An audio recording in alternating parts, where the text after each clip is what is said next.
Perelman y Titeca trataba de la argumentación. Entonces, primero para hablar de la nueva retórica, toca conocer un poco qué era la retórica antigua. Entonces, esa era la que se concebía como el arte de hablar bien, es decir, como el arte de escribir o presentar un discurso de manera persuasiva. O sea, pretendía investigar o analizar los medios discursivos con los que se emitían discursos, figuras retóricas, ornamiento del lenguaje. Entonces, debido a eso, se pensó por mucho tiempo como con un carácter peyorativo. Entonces, se ha escuchado y se escucha incluso hoy en día frases como no me vengas con retóricas. Entonces, eso significa como no me venga con sus habladurías, con su insinceridad, como entendido como falsificación, ¿sí? Ahora, ¿qué es la nueva retórica? Bueno, la nueva retórica, bueno, la antigua pues nace desde Aristóteles.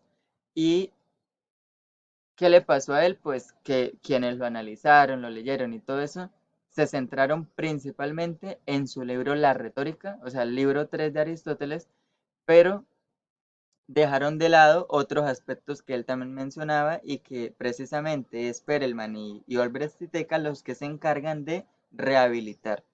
Entonces, ¿qué hacen ellos?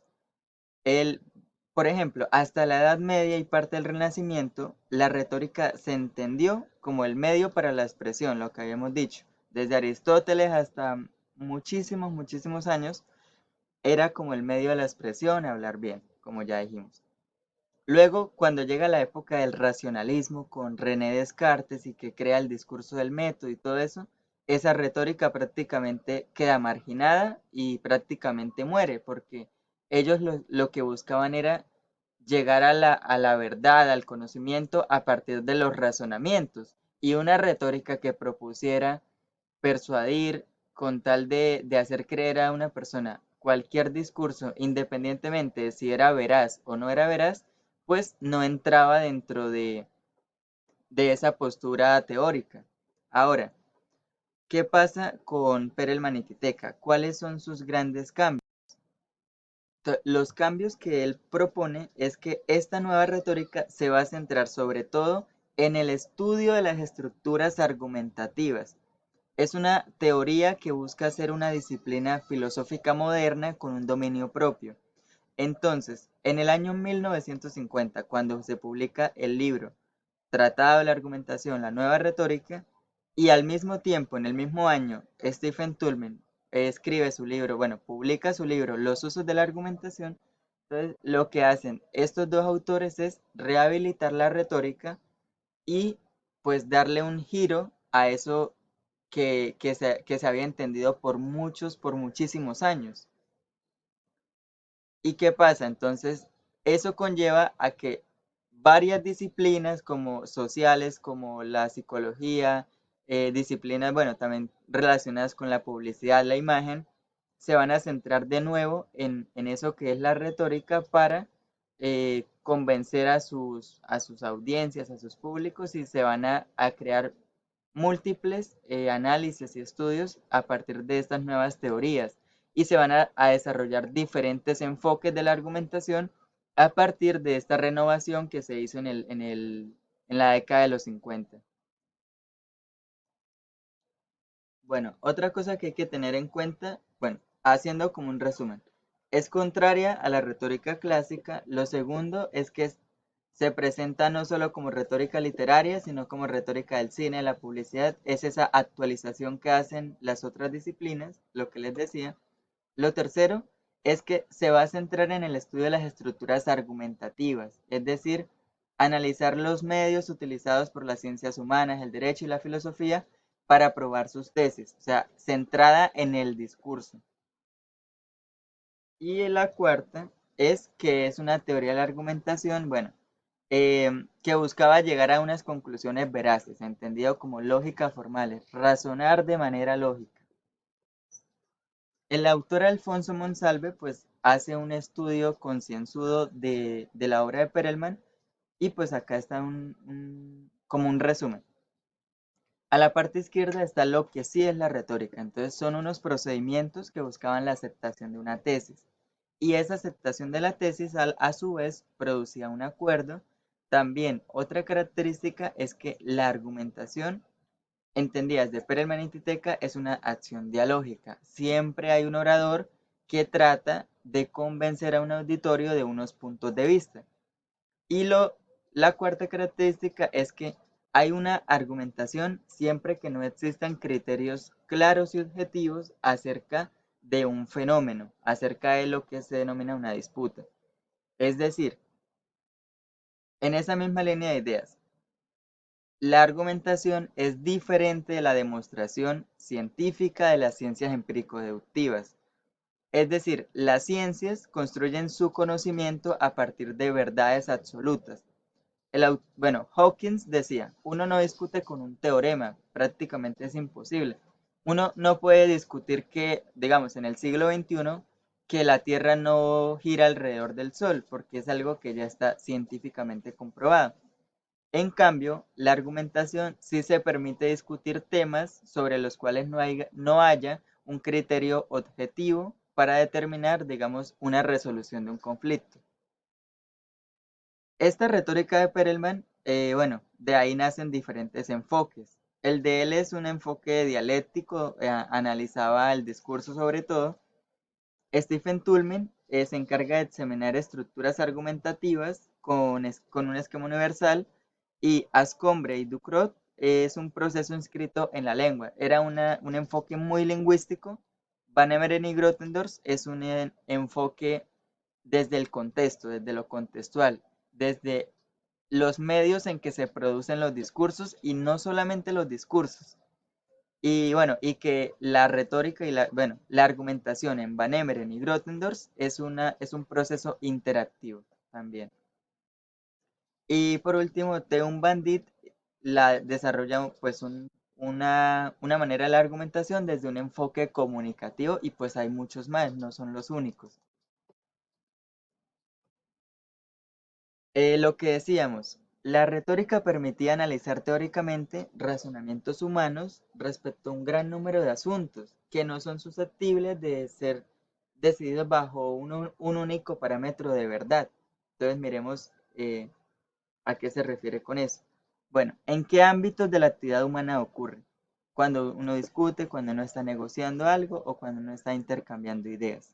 En esos tres ámbitos ocurre siempre argumentación. Veamos lo que nos dice acá de no hay parámetros de lo verdadero. Entonces, miremos la siguiente diapositiva, que nos pone la retórica en un lado del mundo y la demostración en el otro lado del mundo. Entonces, la retórica en este sentido es entendida como que tiene la capacidad de discutir temas que son polémicos. Entonces, pensemos esa famosa cita de Jean-Jacques Rousseau que decía: bueno, el ser humano es bueno por naturaleza, ¿sí? Entonces, y él da una serie de argumentos para demostrar por qué el ser humano es bueno por naturaleza. Pero ese pensamiento de Rousseau es posible, digamos, no hay una única verdad para eso. Entonces, por eso sale luego Maquiavelo a decir, o bueno, creo que es en el orden inverso, pero pues eso no es lo importante. Entonces, Maquiavelo tiene una postura totalmente diferente. La postura de Maquiavelo es que el ser humano es malo por naturaleza. Y Maquiavelo también va a dar una serie de razones por las cuales considera que el ser humano es malo por naturaleza. Entonces, la argumentación es esa que, digamos, se desenvuelve también en los temas sobre los que no haya como un criterio único para llegar a una verdad. Y la demostración, que sería las ciencias, pues simplemente llega a verdades absolutas, el método científico. Entonces, bueno, eso sería. Las clases de auditorios. Hay tres clases de auditorios. El universal, es decir, cuando uno argumenta, cuando el orador argumenta para lograr la adhesión del mayor número de adherentes, ¿sí? ¿Qué sucede? Los auditorios universales son muy difíciles de reconocer. A veces, para poner un ejemplo, un senador que esté en una plenaria de un congreso podría pensar uno que está hablándole a sus compañeros, al presidente del Senado, pero a veces esos senadores en su discurso también expresan ideas y por la manera en que lo emiten, dan a entender que el discurso que ellos están emitiendo en ese momento no se refiere únicamente para convencer a sus compañeros que lo están escuchando. A veces también es para convencer a todo el país que podría estar sintonizando esa transmisión del Senado. Entonces, eso sería el auditorio universal. El segundo tipo de auditorio, pues es el más fácil, o sea, es el diálogo, cuando uno está hablando con tú, con un amigo o un amigo con alguien más. Ese sería el segundo tipo de auditorio. Y también hay argumentación en qué sentido. Para poner un ejemplo, hay un amigo que es fumador y otro es no fumador. Entonces, el fumador, bueno, el no fumador va a decir, usted no debería fumar más porque podría enfermarse a largo plazo, desarrollar un cáncer, tener problemas con sus pulmones. Entonces, el que sí es fumador podría responderle, no, pero es que yo conozco gente que fuma toda la vida y no le pasa nada, no, es mi derecho, a mí me gusta, ta, ta, ta. Entonces, ahí hay una disputa, están dos personas que tratan de convencerse y tienen unos argumentos y pues como son entre dos personas, una interacción dialógica entre dos, pues sería el segundo tipo de auditorio. Y el último tipo de auditorio es la deliberación interna, es cuando uno se trata de convencer a uno mismo sobre algo. Entonces, por ejemplo, ¿qué hago? ¿Duermo o, o me pongo a hacer las tareas? Entonces, uno a veces dice, no, mejor duermo porque tal, tal, tal, y me despierto luego y hago las tareas. O podría decir uno, no, pues mejor hacer las tareas y luego ya duermo más tranquilo porque ya hice todo.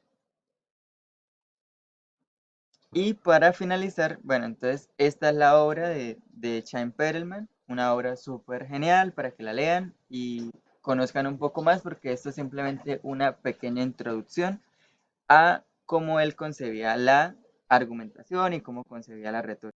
Bueno, entonces, ¿qué habla en esa obra? Entre algunos de los aspectos importantes a resaltar es que el autor Chaim Perelman entiende que la retórica se relaciona con la rehabilitación de la dignidad humana, es decir, por ejemplo, en una sociedad democrática donde no se argumente, donde no se pongan en discusión ideas, es muy difícil que sea una sociedad auténticamente democrática.